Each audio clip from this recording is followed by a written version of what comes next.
We're very pleased to have Admiral James Lyons with us. Sir, welcome. Well, thank you, Frank.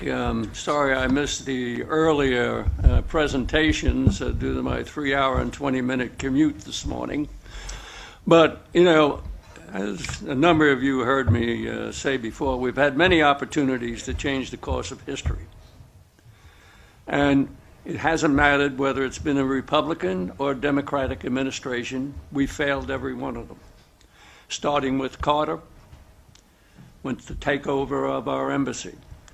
We could have cut off Khomeini and his Islamic fundamentalism at the knees. We were going to take Cargill, and he rejected it. We could have walked in.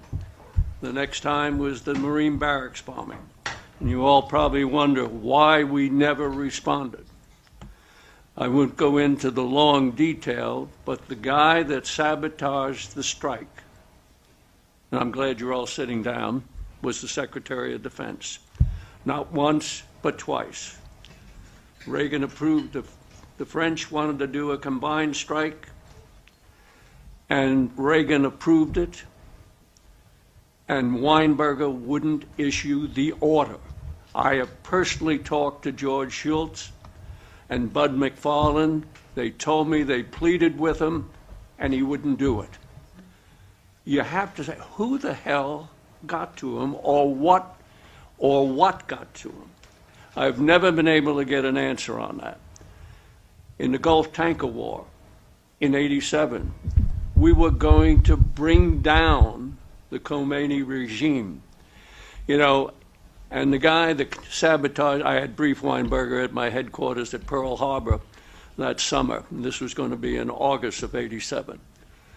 And the one who undercut us the most was our own chairman of the Joint Chiefs of Staff, Crow, at the time.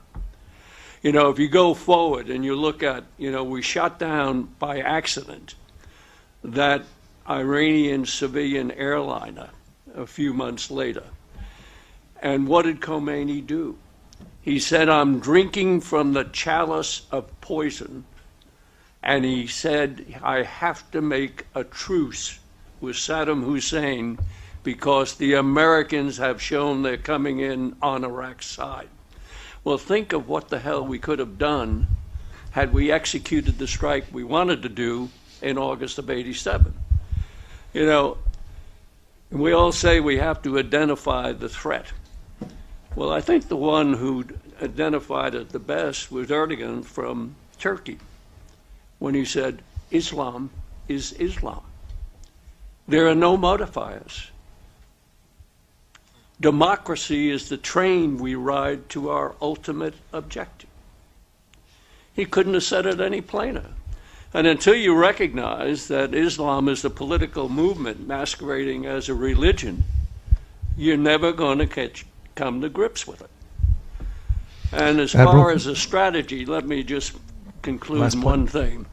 And as I just had in my latest op-ed, the Obama administration has a strategy. It's very simple. Any thinking American should be able to grasp it.